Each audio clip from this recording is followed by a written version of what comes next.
Unlock your potential today at skillbakery.com. Hello and welcome to another exciting video. So in our previous one, we saw how to create a local GraphQL server so that we can demonstrate mutation and other aspects that the GraphQL provides.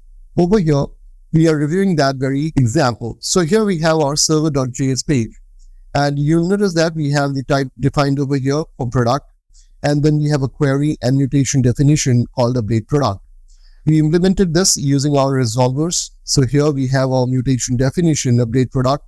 We are finding the product based on the ID, and once we have that, we are updating the product collection with what we have passed from the client. And finally, we are returning that updated product. Here we created our server and we were listening at a specific port. So what we have done now is we have launched this server. If you notice over here, it's running on this port localhost :4000. So now in our client application, that's React GraphQL, inside this what we have done is we have first of all updated the Apollo client. So it's pointing to our localhost URL.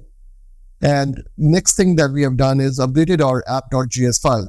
So here in our app.js file, we have now also made use of mutation from Apollo client library. And we have also included this user state from React. Here you can see we have our get products query, which is getting all the products that we have in our server. So here you can see we have two products, laptop and phone, and ideally this should be fetched in the query this get products. Then we have update product, which defines the mutation, and over here you'll notice that the ID is coming up with an exclamation mark, and that means that it's mandatory. So you need to provide the ID of the product if you want the mutation to be successful. Then we have the name of type string and price of type integer, and over here we have our update product method. Now if I take you to the server.js file, this is the definition that we have over here, update product, and that's what we are calling from here. So update product, and it's taking three parameters, ID, name, and price. That's what we are passing over here. And in the app, we have first of all made use of the get products using the same use query from Apollo client, which will get all the products using the query that we have defined on top. And once we have all the products, we are making use of this mutation. So we are saying use mutation and then this update product. So here the cons that we defined update product will be passed over here using use mutation. So you need to understand that for query, we make use of use query, and for mutation, we have to make use of use mutation. Now once we have that, it is going to have it over here as update product. Then we have created this state where we are preserving ID, name, and price. The default value for price is set to 0, and the other two being string, we have initialized them with empty strings. So here we have our selected product, and once we have that, we have these two events. So the page that we have created will look like this. So whenever you are clicking on this edit button, the particular product will be selected and will be populated over here. So that's what we are doing over here. Handle change event. So you click on that edit button, it says set selected product. It passes that product information over here, and we are setting the name and value. So over here, you can see that we have our products iterated over, and for each product we have a button. Clicking on this button will pass on this product information, and once that product information goes over here into the handle change event, we are setting it using the set selected product. And here you'll notice the on submit, we are calling the handle update, and over here the value that is being assigned to it is coming from selected product. So selected product.id, selected product.name, and selected product.price.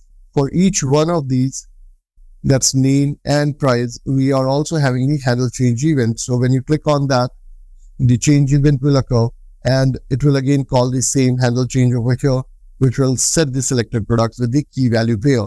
So here you'll notice you're passing the name, and if you see, the name over here remains exactly the same that we have defined in our server side. So if you notice, the ID, name, and price, and these are the three names over here as well. So name is set to ID, and then we have the name set to name, and we have name set to price. So exactly what we have in our model is what we have over here in the form.